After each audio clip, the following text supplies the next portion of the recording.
from God's country at the gateway to the Ozarks in beautiful Fairfield Bay, Arkansas. This is the Fairfield Bay Gadfly, coming to you from the Flytrap Studio with the Fairfield Bay Gadfly Presents. How did you spend your 4th of July? Did you go out and did you watch all the fireworks or did you set off fireworks? You didn't burn down anything, I hope.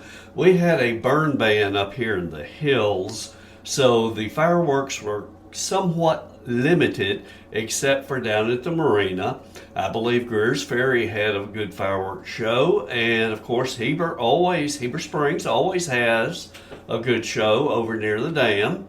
But I hope you had a good time. I hope you had a lot of hot dogs and hamburgers and ribs and whatever else you care to put down your throat.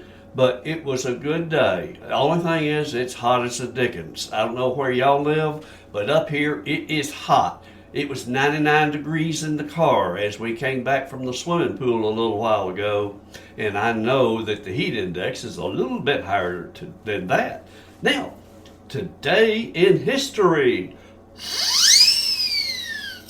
Wow! This is a really significant day in the history of pop culture and fashion. And here you thought the Gadfly didn't have any culture.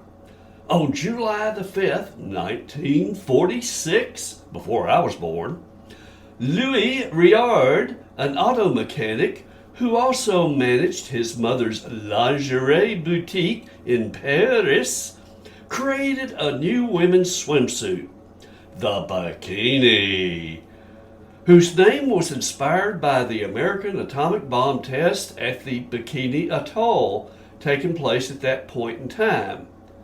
Men of the world, you owe Louis a big thank you. Now, let's get into current events. What is still hanging around? It's Roe v. Wade.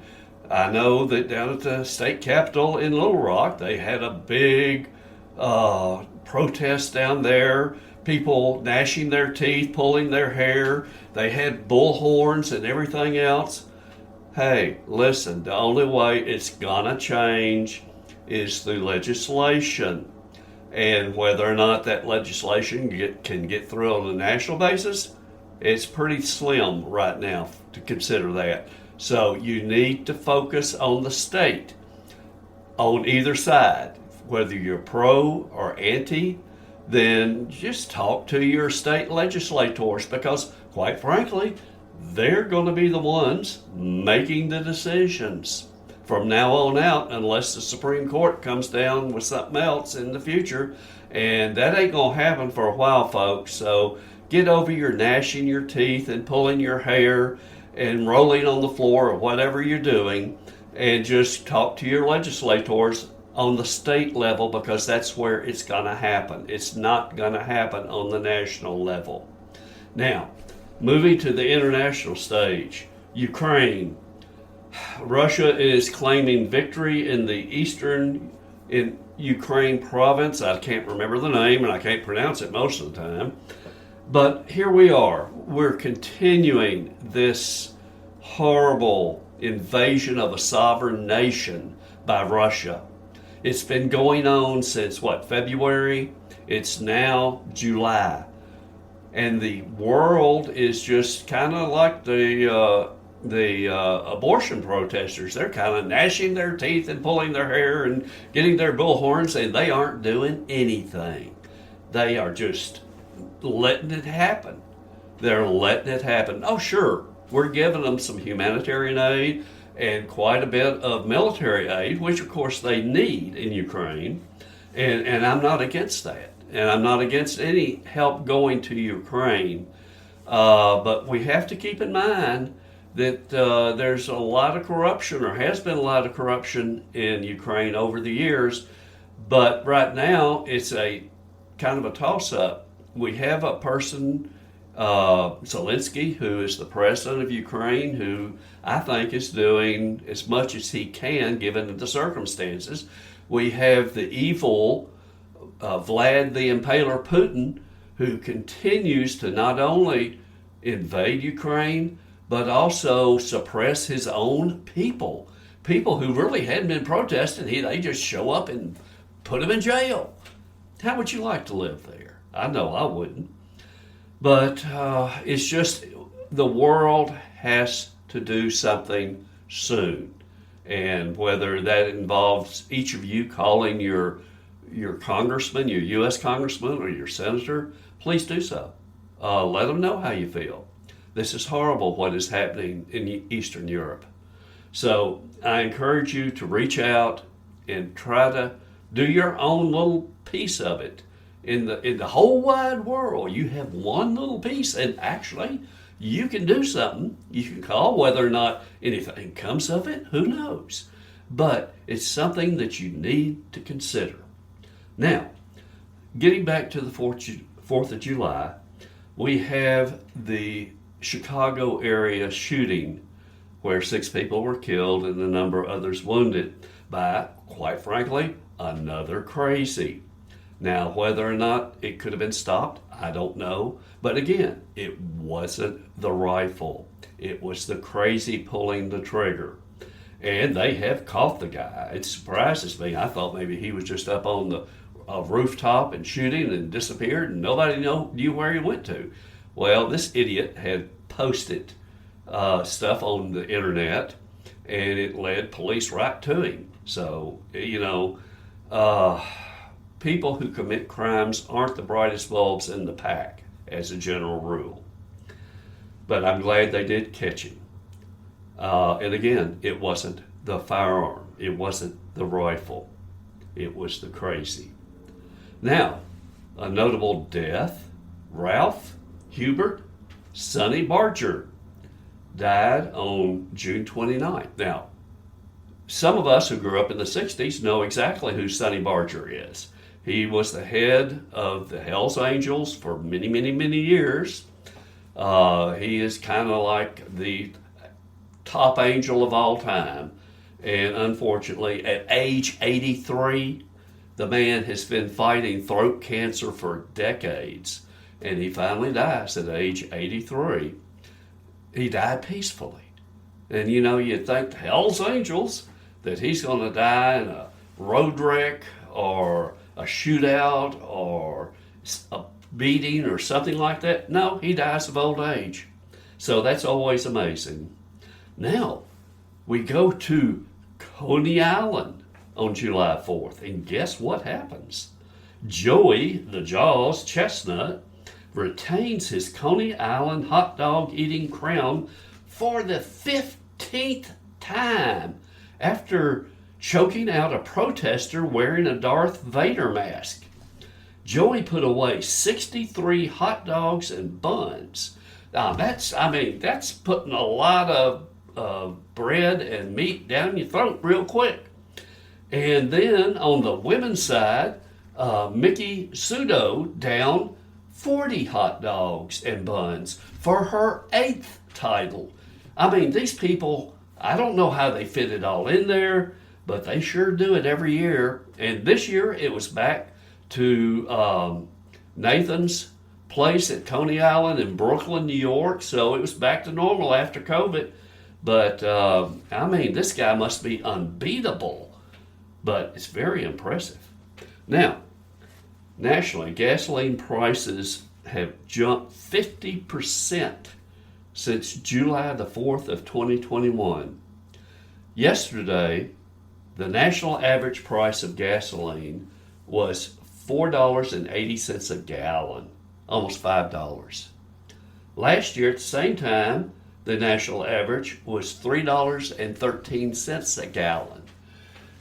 It's really, really time for, and I'm not talking about releasing some more reserves, it's time to really focus on producing oil here in the U.S. We already do it. We just need to increase what we're doing. And that will help. And we were at that point. And then the Biden administration took over. And they started closing down some of the pipelines and some of the other industries that support oil and gas. We need to stop. We need to focus on national self-reliance, and that's not what is happening right now. So again, what can you do? You call your congressman, you call your senator, and you bitch about it, and you tell them that it's causing you, and I mean, I'm retired now, and I don't have to drive as much. I don't have to drive to work each day. The poor people who have to, drive to work 10, 15, 20, even 60 miles a day to back and forth to work. I don't see how they're making it. And particularly the ones that have to have larger vehicles for their work, tradesmen, that type of thing, even ministers. Our minister at our church drives a truck. And of course, he goes to a lot of homes and hospitals and places to help folks spiritually. And, it's hard on him. And it's hard on everybody who's working. And I don't know a good answer to it other than production. We have to have production of oil and gas. And if we don't, then, and they're pushing the electric cars. Now, the electric companies are already telling us to conserve our AC usage during the high heat of summer. Now, what happens when we have the high heat of summer and everybody has, or most people have, an electric car? Do they plug it in at night and get it charged up to be able to go to work the next day? Or will that just break the system, cause brownouts, blackouts? Who knows? Now, I would be very, very tentative about buying an electric car right now. Maybe the hybrids, the hybrids are actually a good idea. But the thing is, the batteries that the hybrids use, the batteries that the electric cars use, those are really expensive. And if they fail on you here after 3 or 4 years, you're going to spend $15,000, $20,000 for a new set of batteries. That can be hard. And that's where, it sounds like some of the people who've been calling you about your car's warranty, you might want to talk to them after all, instead of just hanging up on them or saying, the sheriff's department, how can I help you? Which has happened a couple of times, I will admit. I'm sorry, guys, but that's just how it is. But the gasoline thing is something that we all need to keep an eye on. Now, here's where I ask you to listen closely. Are you a business person who needs artwork and or graphics on your company vehicles or your storefront? Are you an average Joe or Jane who wants his or her ride to stand out with some personalized graphics on a car, a boat, a motorcycle, or whatever vehicle you might have? I strongly advise you to call one of the nation's leading wrapping companies, Sticky Logistics of Maumelle, Arkansas. It doesn't matter where you require wrapping services in the United States. Sticky Logistics can handle any size job at any place within the United States. They have crews all over. So if you need something like that, then I would advise you to call them. Now, not sure exactly how a wrap could help your business or cause your ride to stand out? Just call Miranda at 501-952-1193. I'll have the number and website listed on today's show description on Spreaker. So just if you didn't write it down, just go to Spreaker and look on the show description and you will see the contact information. Now, we're kind of sticking around in the state of Arkansas right now. And Bella Vista, the retirement and resort community up in northwest, north central, wherever it is up there in the hills, even further up in the hills than we are. Well, it seems like Bella Vista has been looking at short-term rentals and ordinances for short-term rentals. Now, here down in Fairfield Bay, we've been having issues with that for the last year or so.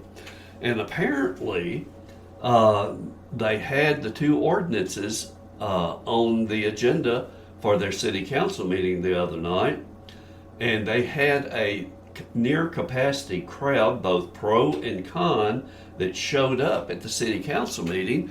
And because of that, the city council, the Bella Vista City Council, decided to delay indefinitely any further action on the ordinances. But it's something to keep an eye on because we have seen it all over the state of Arkansas, in Hot Springs, in Harrison, and of course Fairfield Bay. And there are good points and questionable points on the issue of short-term rentals. And that's why it is such a hot button topic with many people, both pro and con. So I would advise you to just keep an eye on the newspaper to see what's happening up there in Bella Vista. I know I will be, because it's something that's of great interest right here in Fairfield Bay. Now, speaking of Fairfield Bay, the Fairfield Bay Community Club had their board of directors election this past week. Now, unfortunately, there were 65 votes that had been ruled invalid by the election committee. And I know today I saw some information that provides some information on the breakdown on the challenge, which Steve Workman, one of the candidates who lost by 31 votes, was concerned when there were 65 votes that were thrown out, and I don't blame him one bit. And so he had presented a challenge to the election committee, which was reviewed this morning. And as it turns out, let me see here, ballots returned with wrong address. Tell me what that's about. 28. There were 28 with a wrong address. There were 21 ballots received too late. That means after June 29th. There were 2 that had obsolete ballot envelopes. Now, again, what is that? Now, here's one. You had 3 votes that were ruled invalid that were invalid due to questionable paper, top alignment off, and heavier paper. Now, my question is, who on the election committee is a paper expert? The ballots, as we all know, or those who have been keeping up with it, I should say. I know some of the folks outside of Fairfield Bay saying, what the hell are you talking about, Jim? And it is, the ballots look like something a 5th grader did at Kinko's. There was no control factor to it. So it leaves a lot of questions as to, did we really receive all valid ballots? Now, let me see. There were 3 people who returned the biographical information sheets on the candidates, but did not return a ballot. There were 4 ballots that were sent back that had no candidate marked. Now, you wonder about that. Now, here's another one. Invalid ballot from Petty Jean Electric. That's 1 ballot. I don't know what that's about. Now, we had 3 invalid ballots that marked 3 candidates, which, of course, you can't tell which one of the 3 was supposed to be their 1 and 2 place. So there were 65 total invalid ballots. Of course, like I said, there's questions on some of these things about the paper, about the envelopes, the wrong address. The large majority of the ones that were kicked out were ballots returned with wrong address. What is that about? Hopefully we'll find out over the next few days, but, who knows? We will see how things work out with the board of directors.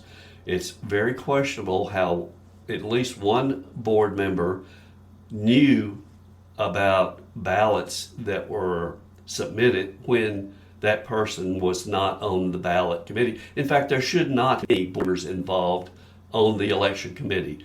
The vice president, Shelley Dent, should not have been on that with that group. It should have been probably Sharon Boone, who is keeps up with the minutes and everything of all the board meetings.